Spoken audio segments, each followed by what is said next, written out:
इस कहानी की शुरुआत में हमें एक आदमी दिखाया जाता है जिसका नाम टोनी स्टार्क है, जो स्टार्क कंपनी का मालिक है। स्टार्क एक बहुत बड़ी कंपनी है जो अलग अलग चीजें बनाती है, पर इस कंपनी का सबसे मेन काम हथियार बनाना है। टोनी स्टार्क अफगानिस्तान में यूएस आर्मी को अपना एक हथियार का सैंपल दिखाने के लिए आया है। ये एक तरह की मिसाइल है जिसका नाम है जेरिको। जब टोनी स्टार्क इसे चलाकर दिखाता है तो इतना बड़ा धमाका होता है जिसके बारे में यहाँ पर किसी ने सोचा भी नहीं था, यानी कि ये डील पक्की हो गई थी। और अब टोनी स्टार्क यहाँ से वापस जा रहा होता है, तभी इनके ऊपर हमला होता है। टोनी स्टार्क एक पत्थर के पीछे छुप जाता है और अगले ही पल उसके पास एक मिसाइल आकर गिरती है, और ये मिसाइल उसी की कंपनी की होती है, यानी कि स्टार कंपनी की। मिसाइल यहाँ पर फट जाती है जिससे टोनी बुरी तरह से जख्मी हो जाता है। यहाँ से कहानी फ्लैशबैक में जाती है और हमें बताया जाता है कि टोनी स्टार्क के पिता, जिनका नाम हावर्ड स्टार्क था, उन्होंने इस कंपनी की नींव रखी थी जो यूएस मिलिट्री के लिए बड़े बड़े हथियार बनाया करते थे। जब टोनी स्टार्क 21 साल का था तो उसके माता पिता की एक कार एक्सीडेंट में मृत्यु हो गई थी। उनके मृत्यु के बाद टोनी ने और उनके एक दोस्त ने,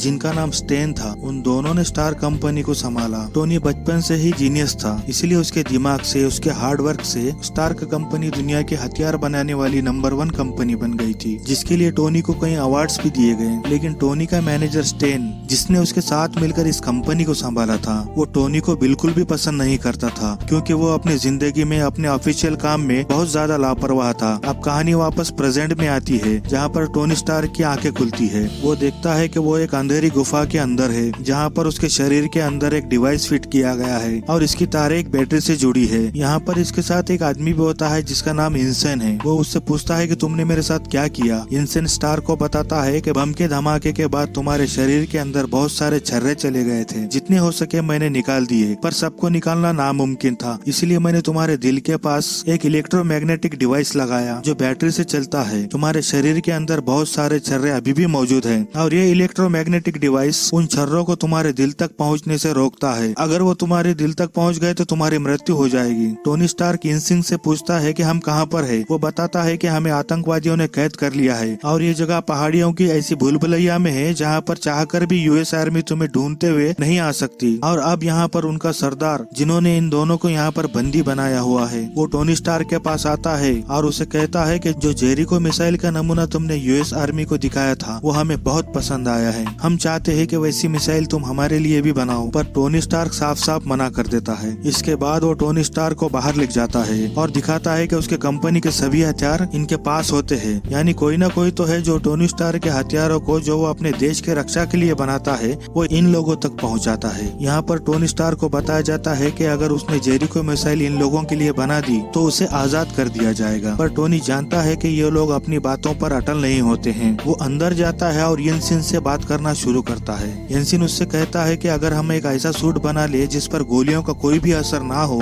तो हम यहाँ से निकल सकते हैं। टोनी स्टार्क इनके सरदार से कहता है कि मैं तुम्हारे लिए मिसाइल बनाने के लिए तैयार हूँ, पर इसके लिए मुझे बहुत सारे सामान की जरूरत होगी। दरअसल यहाँ पर टोनी के कंपनी के बहुत सारी मिसाइल्स है। उसे पता है कि किस मिसाइल के अंदर क्या सामान है और उसे क्या चाहिए। ये दोनों के दोनों अब मिसाइल बनाने के काम पर जुट जाते हैं। पर सबसे पहले टोनी स्टार्क एक आर्क रिएक्टर बनाता है, क्योंकि उसके शरीर के अंदर जो इलेक्ट्रोमैग्नेटिक डिवाइस है जो छर्रों को उसके दिल तक नहीं पहुंचने देता, उसे लगातार इलेक्ट्रिक पावर की जरूरत होती है, और जो बैटरी उसे पावर देती है वो इतनी पावरफुल नहीं है। इसीलिए टोनी स्टार्क एक आर्क रिएक्टर बना लेता है और अपनी छाती पर लगे इलेक्ट्रोमैग्नेटिक डिवाइस पर उसे फिट कर देता है। अब ये दोनों के दोनों यहाँ पर सूट बनाना शुरू कर देते हैं। हालांकि बाहर से सीसीटीवी कैमरा से इन दोनों पर नजर भी रखी जाती है, पर किसी को कुछ समझ में नहीं आता कि अंदर ये दोनों कर क्या रहे हैं। कुछ ही दिनों में इनका सूट बनकर तैयार हो जाता है, और अब टोनी स्टार्क उस सूट को पहनना शुरू करता है। उसके शरीर में जो आर्क रिएक्टर फिट है वो उस आर्क रिएक्टर से इस सूट को पावर देता है, यानी कि उसकी पावर से ये सूट भी चलेगा। बाहर से वो लोग जिन्होंने इन्हें यहाँ पर कैद किया है, जो कैमरे से ये देख लेते हैं कि टोनी स्टार्क किसी तरह का सूट पहन रहा है, और अब वो अंदर आना शुरू करते हैं। टोनी स्टार्क का सूट अभी चार्ज हो रहा होता है, इसीलिए उसका साथी जो येंसिन होता है वो कहता है कि मैं उन्हें जाकर रोकता हूँ। वो बाहर उन्हें रोकने के लिए चला जाता है, जिससे कि टोनी स्टार्क को कुछ और वक्त मिल जाता है, और अब उसका सूट पूरी तरह से चार्ज हो चुका है। जब वो लोग यहाँ पर आते हैं तो टोनी स्टार्क का यह नया रूप देखकर पूरी तरीके से हैरान हो जाते हैं। टोनी स्टार्क के सूट में बहुत ज्यादा पावर होती है, इसीलिए वो उन लोगों को मारता हुआ बाहर निकलना शुरू कर देता है, और वो दिखता है कि उसका दोस्त यंकिन, जिसने उसकी यहाँ पर बहुत मदद की, उसकी जान बचाई, उसे गोली लग चुकी है। इस बात से टोनी स्टार्क बहुत ज्यादा गुस्सा हो जाता है, और अब वो गुफा से बाहर निकल निकलकर अपने फायर वेपन से, जो कि उसके सूट में होता है, यहाँ पर बहुत सारे लोगों को मार देता है। वो देखता है कि उसी के कंपनी के यहाँ पर बहुत सारे हथियार है। वो उस पूरी जगह पर आग लगा देता है और यहाँ पर एक बहुत बड़ा ब्लास्ट होता है। पर इससे पहले कि उसकी खुद की भी जान जाती, वो यहाँ से फ्लाइंग ऑप्शन के जरिए उड़कर निकल जाता है। पर ये सूट इतना एडवांस नहीं होता है कि इसे कंट्रोल किया जा सके और वो बहुत दूर रेगिस्तान में गिर जाता है, जहाँ पर उसका पूरा सूट बिखर जाता है। टोनी स्टार्क यहाँ से आगे बढ़ना शुरू करता है, पर तभी उसका दोस्त जिसका नाम कर्नल जेम्स है, वो टोनी को ढूंढता हुआ यहाँ तक पहुँच जाता है और यहाँ से टोनी की जान बचा ली जाती है। वापस अपने शहर आने के बाद टोनी एक बहुत बड़ी प्रेस कॉन्फ्रेंस रखता है, जिसमें वो अनाउंसमेंट करता है कि स्टार्क कंपनी उस डिवीजन को बंद कर देगी जहाँ पर हथियार बनाए जाते हैं, क्योंकि उसने देख लिया होता है कि जो हथियार वो अपने देश की रक्षा के लिए, सरकार के लिए बना रहा है, वो कोई न कोई गलत लोगों तक पहुँचा रहा है। हालांकि टोनी स्टार्क के इस फैसले से स्टेन, जो कि उसके पिता का दोस्त है और टोनी के बाद अगर कोई इस कंपनी में हकदार है तो वही है, वो बिल्कुल भी खुश नहीं होता। पर टोनी अब फैसला कर चुका है। टोनी के इस फैसले से उसके कंपनी के शेयर्स बहुत ज्यादा डाउन हो जाते हैं। टोनी अब एक और आर्क रिएक्टर बनाता है जो पिछले वाले से बहुत ज्यादा पावरफुल होता है और वो पिछले वाले को निकाल कर अपने इस नए आर्क रिएक्टर को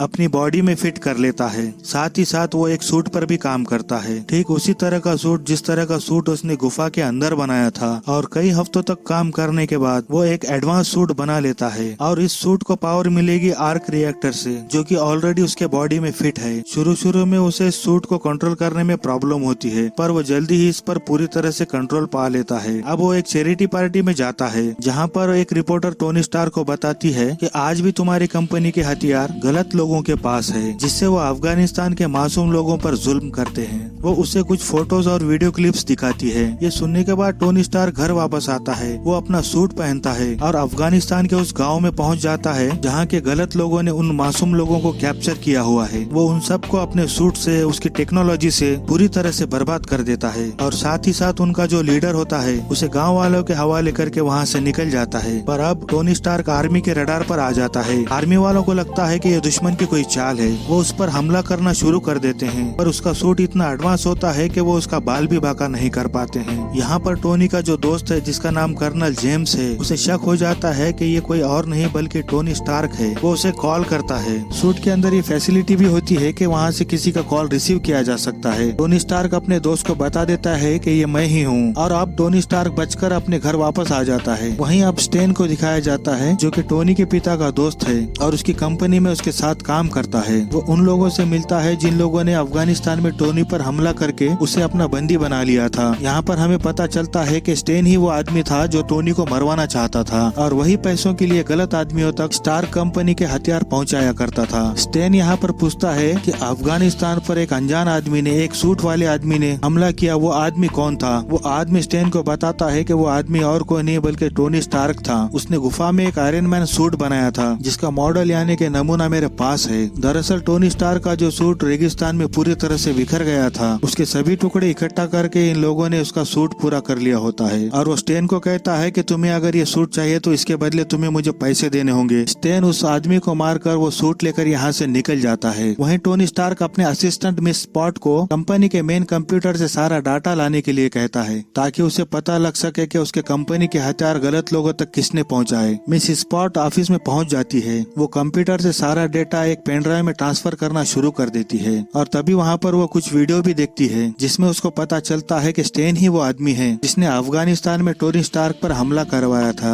मिस स्पॉट यहाँ से सारा डेटा लेकर निकल ही रही होती है कि तभी यहाँ पर स्टेन आ जाता है, पर वो किसी तरह से यहाँ से निकल जाती है। और जब स्टेन कंप्यूटर देखता है तो वो देखता है कि कंप्यूटर की सारी फाइल्स डाउनलोड कर ली गई हैं। वो समझ जाता है कि टोनी स्टार्क के आगे उसका भेद पूरी तरह से खुल चुका है। वो अपने वैज्ञानिकों के पास जाता है जहाँ पर उसके वैज्ञानिकों ने टोनी स्टार्क के सूट की तरह एक बहुत बड़ा सूट तैयार किया है, लेकिन इसे चलाने के लिए, सूट को पावर देने के लिए इन्हें आर्क रिएक्टर की जरूरत है जैसा टोनी स्टार्क के पास है। यहाँ पर इनके पास एक बहुत बड़ा आर्क रिएक्टर होता है, लेकिन वो आर्क रिएक्टर जो इस सूट के अंदर फिट हो सके उसके वैज्ञानिक बनाने में पूरी तरह से असफल हो जाते हैं। स्टेन कहता है कि टोनी स्टार्क ने आर्क रिएक्टर अफगानिस्तान में कबाड़ से बनाया है। उसके वैज्ञानिक कहते हैं कि हम टोनी स्टार्क नहीं हैं और अब स्टेन को किसी भी कीमत पर आर्क रिएक्टर चाहिए। इसीलिए वो टोनी स्टार्क के घर जाता है और वहाँ पर उसे इलेक्ट्रिक शॉक देकर कुछ देर के लिए पैरालाइज कर देता है और उसके बॉडी के अंदर जो आर्क रिएक्टर लगा होता है उसे निकाल लेता है। वो यहाँ से जाकर अपने अपने सूट पर उस आर्क रिएक्टर को फिट कर देता है, यानी कि उसका आयरन मैन सूट जो कि बहुत पावरफुल और बहुत बड़ा है, अब वो उड़ने के लिए काम करने के लिए तैयार है। यहाँ पर टोनी स्टार्क अपनी जिंदगी के आखिरी सांसें ले रहा है, क्योंकि आर्क रिएक्टर के बिना उसके शरीर में जो डिवाइस लगा है जो छर्रों को उसके दिल तक जाने से रोकता है वो काम नहीं करेगा और बहुत जल्द छर्रे उसके दिल तक पहुँच जाएंगे, जिससे उसकी मौत हो जाएगी। टोनी स्टार्क किसी तरह से अपने पुराने आर्क रिएक्टर तक पहुँचता है और उसे अपने शरीर के अंदर फिट कर लेता है। टोनी स्टार्क अब किसी भी तरह से स्ट्रेन को रोकना चाहता है, उसका खात्मा करना चाहता है, इसीलिए वो अपना आयरन मैन सूट पहनता है और जो आर्क रिएक्टर उसके बॉडी में फिट है जो कि इतना पावरफुल नहीं है, वो उसी से उस सूट को उड़ाकर उस जगह पहुंच जाता है जहां पर स्टेन है। यहाँ स्टेन ने अपना सूट पहना हुआ होता है और वो मिस स्पॉट और शील्ड के यहाँ पर जो बहुत सारे एजेंट होते हैं जो उसे गिरफ्तार करने गए थे उन पर हमला कर रहा होता है। पर अब यहाँ पर टोनी स्टार यानी कि आयरन मैन पहुंच चुका है। इन दोनों के बीच में यहाँ पर घमासान युद्ध होता है और इस युद्ध में स्टेन पूरी तरह से आयरन मैन यानी टोनी स्टार्क पर हावी हो जाता है। ये दोनों लड़ते लड़ते कंपनी के छत पर उस हिस्से पर पहुंच जाते हैं। टोनी स्टार्क अपने असिस्टेंट मिस स्पॉट को कॉल करता है और उसे कहता है कि लैब का जो आर्क रिएक्टर है जो कि यहाँ पर एक बहुत बड़ा आर्क रिएक्टर होता है उसे पूरी पावर से ऑन कर दो। मिस स्पॉट उस आर्क रिएक्टर को ऑन करने के लिए चली जाती है और जैसे ही वो आर्क रिएक्टर को ऑन करती है आयरन मैन उस जगह से निकल जाता है और आर्क रिएक्टर से जो खतरनाक इलेक्ट्रिसिटी निकलती है जो स्टेन के सूट में लगे आर्क रिएक्टर से पूरी तरह कनेक्ट हो जाती है और इस तरह से स्टेन का खात्मा हो जाता है। अगले दिन के न्यूज़पेपर में ये हेडलाइन होती है who is the iron man, क्योंकि सब ने आयरन मैन की फाइट देखी होती है। सबको शक होता है कि ये और कोई नहीं बल्कि टोनी स्टार्क ही है। टोनी स्टार्क को ये कहा जाता है कि वो अपने आयरन मैन के आइडेंटिटी को पूरी तरीके से छुपा कर रखे, दुनिया के सामने ना बताए, और जब टोनी स्टार्क प्रेस वालों के सामने आता है वो सबको बता देता है कि वही आयरन मैन है। इस बात से सबके सब चौंक जाते हैं। अंत में हमें यह दिखाया जाता है टोनी स्टार्क के पास निक फ्यूरी आते हैं जो कि शील्ड के डायरेक्टर है। वो टोनी स्टार्क को बताते हैं कि इस दुनिया में सिर्फ तुम ही सुपर हीरो नहीं हो, तुम्हारे जैसे और भी है और मैं चाहता हूँ कि हम एवेंजर इनिशिएटिव यानी कि सुपर हीरोज की एक टीम बनाएं जिससे हम दुनिया को बचा सके। और इसी के साथ ये कहानी यहीं पर खत्म हो जाती है। साल 2008 में आई ये फिल्म एक कामयाब फिल्म थी। IMDb पर इसकी रेटिंग है 7.9। इस फिल्म का बजट था $140 मिलियन और बॉक्स ऑफिस पर इसने कमाई की थी $586 मिलियन की। उम्मीद करते हैं कि सुपर हीरोज की ये कहानी आपको पसंद आई होगी।